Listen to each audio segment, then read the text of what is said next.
योगेन चित्तस्य पदेन वाचा मलं शरीरस्य च वैद्यकेन योपाकरोत्तं प्रवरं मुनीनां पतञ्जलिं प्राञ्जलिरानतोऽस्मि।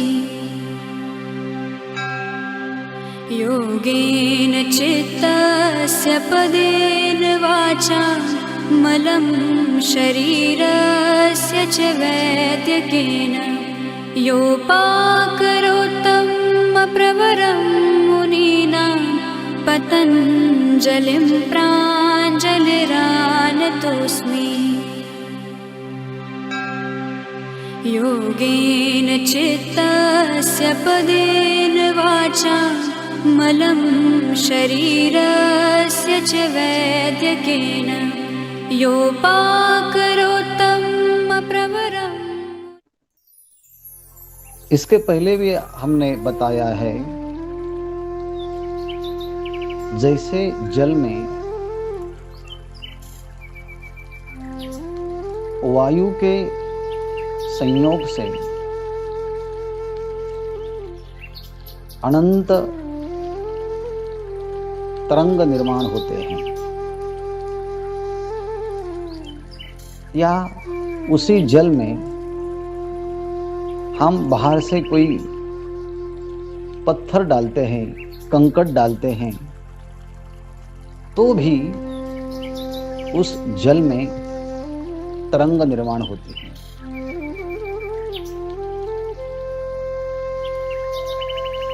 और कभी कभी हम उस जल में जब नहाने के लिए जाते हैं तब भी जल में तरंग उत्पन्न होते हैं। और कभी कभी ये भी हो सकता है, जल के पृष्ठभूमि पर, जल के अंदर की जो पृष्ठभूमि है उनमें कुछ गलत चीजें होती हैं, वो जब सड़ जाती हैं तो फिर वहां से कुछ तरंगे निर्माण हो जाते हैं। इसका मतलब जल के अंदर से भी कुछ तरंग निर्माण होने की संभावना है, वायु के माध्यम से भी जल में तरंग निर्माण होने की संभावना है, और भी कुछ चारों ओर से कुछ भी जल में यदि प्रविष्ट होता है तो जल में तरंग निर्माण होते हैं। जल में तरंग निर्माण होने के जो अनेक वजह हैं,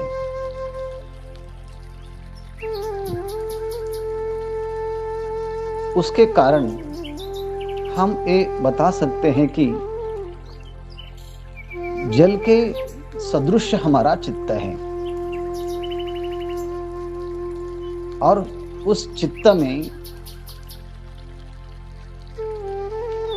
अंदर से कुछ विकारों के कारण तरंग निर्माण होते हैं, कुछ बाहर की दुनिया के माध्यम से कुछ तरंग निर्माण हो जाते हैं।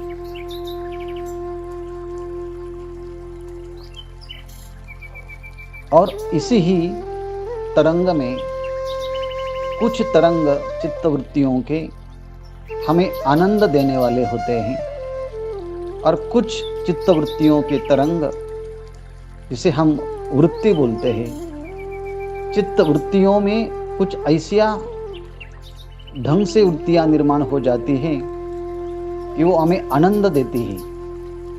कोई ऐसे तरंग निर्माण होते हैं चित्तवृत्तियों में, ऐसे विचार निर्माण हो जाते हैं जो हमें पीड़ा पहुंचाते हैं।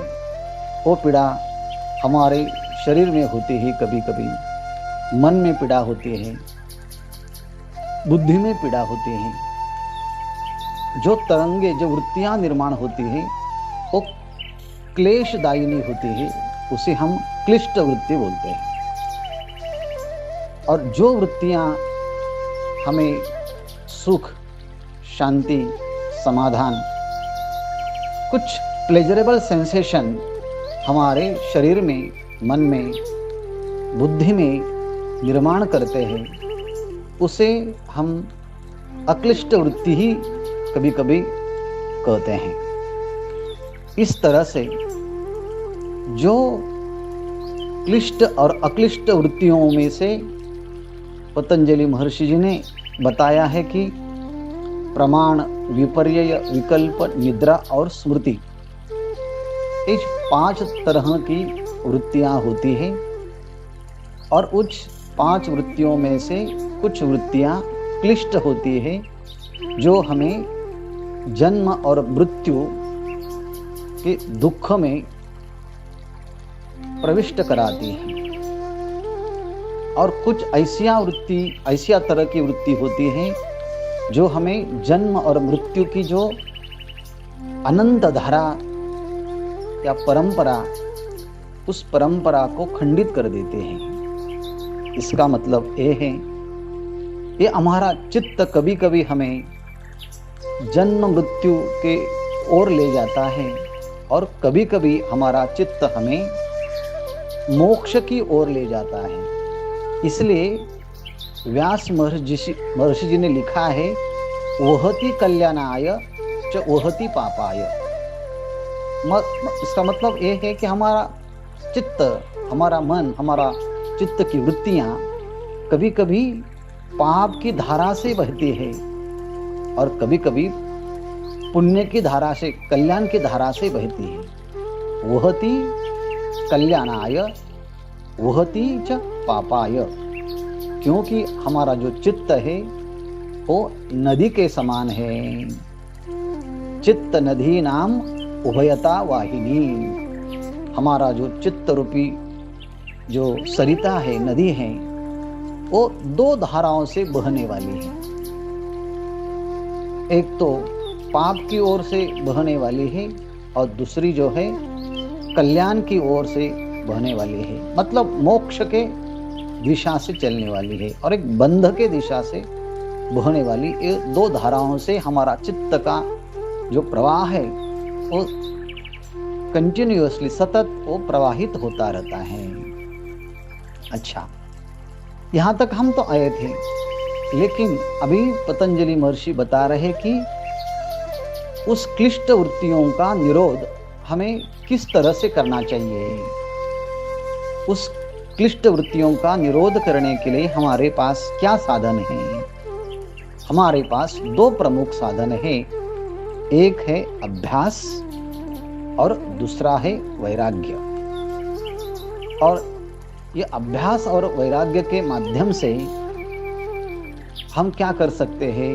तन निरोधः, उन क्लिष्ट वृत्तियों का निरोध करते हैं जो क्लिष्ट वृत्ति हमें दुख की ओर ले जाते हैं, पाप की ओर ले जाते हैं, अविवेक के ओर ले जाते हैं, बंधन की ओर ले जाते हैं और अविद्या, काम, कर्म, जन्म, मृत्यु, इस तरह से बार बार जन्म लेना पड़ता है, बार बार मृत्यु की ओर जाना पड़ता है। जन्म के बाद मृत्यु और मृत्यु के बाद जन्म, फिर जन्म के बाद मृत्यु, मृत्यु के बाद जन्म।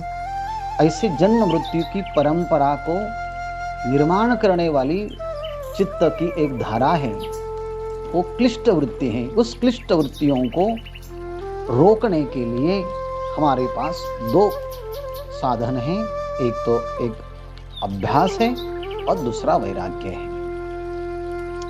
अभ्यास वैराग्य वक्षमाण लक्षणे। अभी जो अभ्यास और वैराग्य का आगे जाकर लक्षण बताएंगे, लेकिन जो हमारे चित्त में कभी कभी प्रकाश की वृत्ति होती है, कभी प्रकाश प्रवृत्ति नियम रूपाः यह वृत्तयः, कभी ज्ञान की वृत्ति, कभी क्रिया की वृत्ति, कभी स्थिति की वृत्ति। मतलब सत्वगुणात्मक वृत्ति, रजगुणात्मक वृत्ति, तमोगुणात्मक वृत्ति जो निर्माण होती है, उनमें से जो क्लिष्ट वृत्तियां हैं तासाम निरोधः भवति, अभ्यास और वैराग्य से उस क्लिष्ट वृत्तियों का निरोध हो जाता है। निरोध हो जाता है मतलब क्या होता है? विनिवृत्ति बाह्य अभिनिवेशानाम तासाम अंतर्मुखतया स्वकारणे एव चित्ते शक्ति रूपतया अवस्थानम तत्र। पहले बताते हैं कि विनिवृत्ति बाह्य अभिनिवेशानाम, बाह्य जो विषय है, हमारे आंख के सामने जो आने वाले दुनिया के विषय है, वो कौन कौन से हैं?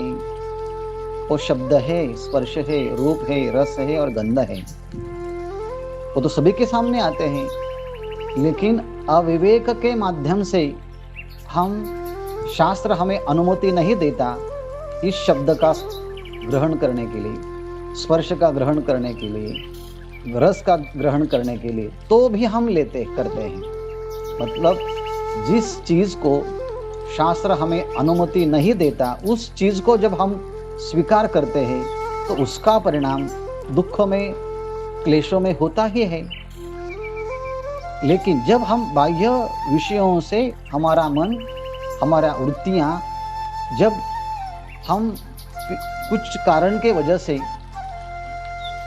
वहां से हम हटा देते हैं और अपने कारण जो स्वरूप हैं, जो चित्त शक्ति है, उस चित्त शक्ति में जब लाते हैं तो हमारा जो मन है, हमारा जो चित्त है, वो स्थिर हो जाता है, शांत हो जाता है।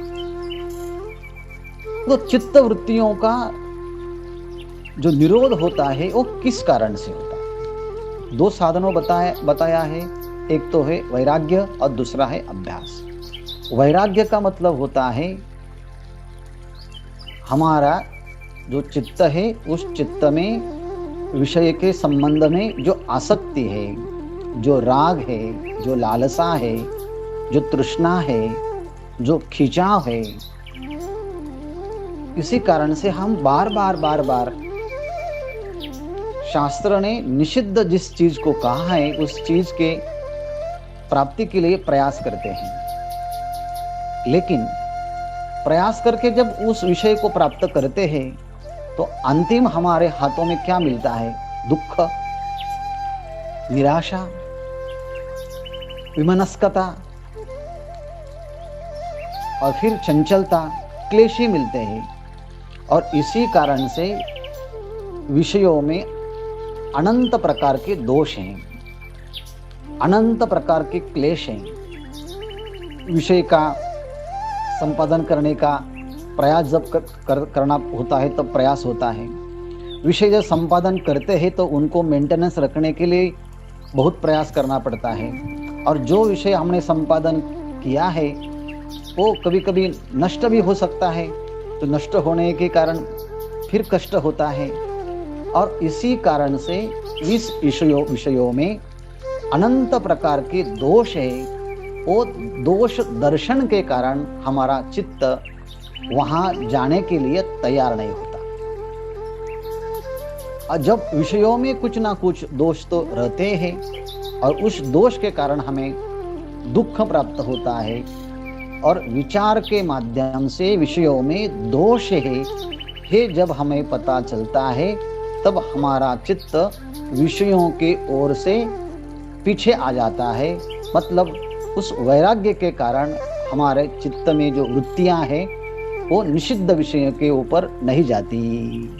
मतलब वैराग्य ने क्या किया है, जिस विषयों के सामने हमारा चित्त चला जाता था और अनंत क्लेश वृत्तियों को निर्माण करता था, उस विषयों में अनेक प्रकार के दोष होने के कारण चित्त वहां नहीं जाता।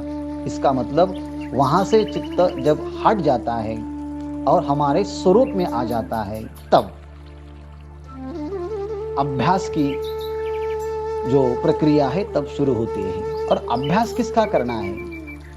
तो अभ्यास करना है जब चित्त वृत्तियां दोष के कारण विषयों से परावृत्त हो जाती है, तब हमारा चित्त शांत, स्थिर, प्रसन्न, गंभीर, अंतर्मुख हो जाता है। तब वहाँ सुख का लाभ होता है, सुख की प्राप्ति होती है। और उस सुख के कारण हमें जो अनुभूति आती है वो अनुभूति अनूठी अनुभूति होती है। हम उस सुख की अनुभूति में दीर्घ काल तक रहना चाहते हैं और वो अनुभव हमें स्वरूप में प्रतिष्ठित होने के कारण हो जाता है। और उस स्वरूप में प्रतिष्ठित होने के लिए बार बार हमें देखना होता है कि हमारा स्वरूप क्या है। हमारा स्वरूप आत्म स्वरूप है, वो सत स्वरूप है, चित स्वरूप है, आनंद स्वरूप है।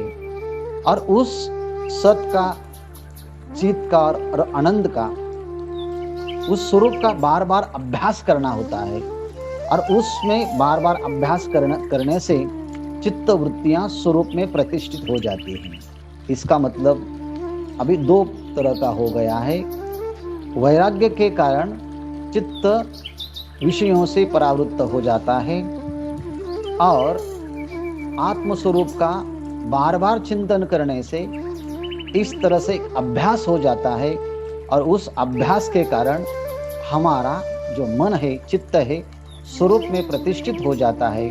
और इसी दोनों माध्यम के सहारे हमारा चित्त में जो अनंत वृत्तियां निर्माण होती थी, उन चित्त वृत्तियों का निरोध करने के लिए बहुत ही अच्छा सहायता बन जाती है। इसलिए भगवान ने अर्जुन को गीता के 6वें अध्याय में बताया है कि योग में जब चित्त का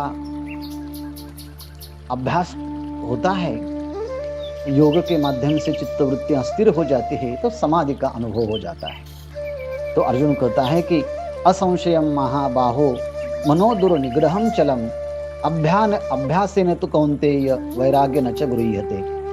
भगवान कहते हैं कि हे महाबाहो अर्जुन, मन को स्थिर करना मतलब हमारे हाथों के माध्यम से वायु को स्थिर करने जैसा है, बहुत कठिन है। लेकिन अभ्यास और वैराग्य के माध्यम से हमारा मन वश में आ सकता है। और इसी के ही वजह से पतंजलि महर्षि ने हमें यही बताया है कि अभ्यास और वैराग्य के कारण चित्त वृत्तियों का निरोध हो जाता है। और जब अभ्यास हो जाता है तो उस अभ्यास के कारण रजोगुण और तमोगुण की वृत्तियां कम हो जाती हैं। और रजोगुण और तमोगुण की वृत्तियां कम होने के कारण जब सत्वगुण रहता है तो सत्वगुण में चित्त स्थिर हो जाता है। और उस चित्त में जो स्थिरता अभी पैदा हुई है, उस स्थिरता को बार बार अभ्यास के माध्यम से ज्यादा स्थिरता, दृढ़ता, अंतर्मुखता लाने के लिए जो हमें उत्साह चाहिए, वीर्य चाहिए, सामर्थ्य चाहिए, पराक्रम चाहिए और प्रयत्न चाहिए।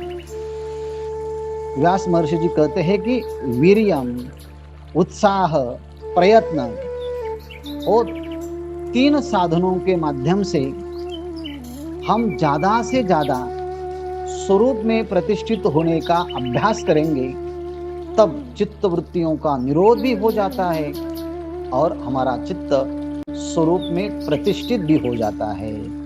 इसलिए तत्र स्थितो यत्नो अभ्यासः, तत्र मतलब जो विवेक वैराग्य बता दिया है उनके माध्यम से स्थितौ मतलब चित्त जब स्थिर होता है, और स्थिर करने के लिए रजोगुण और तमोगुण यह कम करने के लिए और सत्वगुण को वृद्धिंगत करने के लिए जब हम प्रयास करते हैं, उस प्रयास का नाम ही अभ्यास है। और उस अभ्यास के कारण क्लिष्ट वृत्तियों का प्रवाह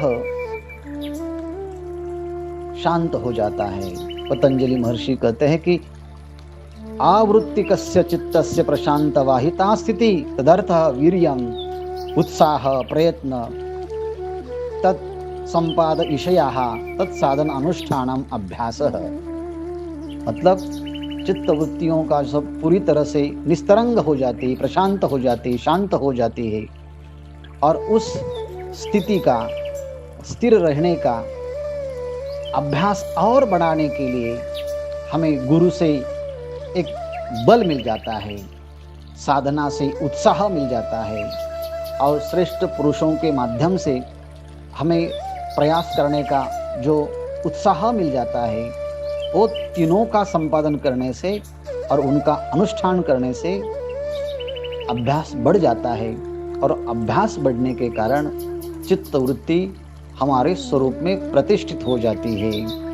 यही बात अभ्यास वैराग्याभ्याम तन्निरोधः और तत्र स्थितो यत्नो अभ्यासः, इस दो सूत्र के माध्यम से हमें विषयों से दोष दिखना चाहिए और उस स्वरूप में आनंद है ऐसा महसूस होना चाहिए। और ये दो साधन के माध्यम से हम क्लिष्ट वृत्तियों का निरोध करके चित्त वृत्ति स्थिर, शांत और एकाग्र हो जाती है। तब साधक स्वरूप में प्रतिष्ठित हो जाता है। तदा दृष्टो स्वरूपे अवस्थानम, यही बात पतंजलि महर्षि बार बार कहते हैं। फिर उसके बाद वो अभ्यास कैसा करना चाहिए, उसका विचार 14वें सूत्रों में बताया है। फिर वैराग्य किस तरह से होना चाहिए, उसके लिए पर वैराग्य और अपर वैराग्य का उन्होंने विषय लिया है। वो विषय आगे आने वाले सूत्र में हम बताएंगे। आज यही रुकेंगे समय होने के कारण।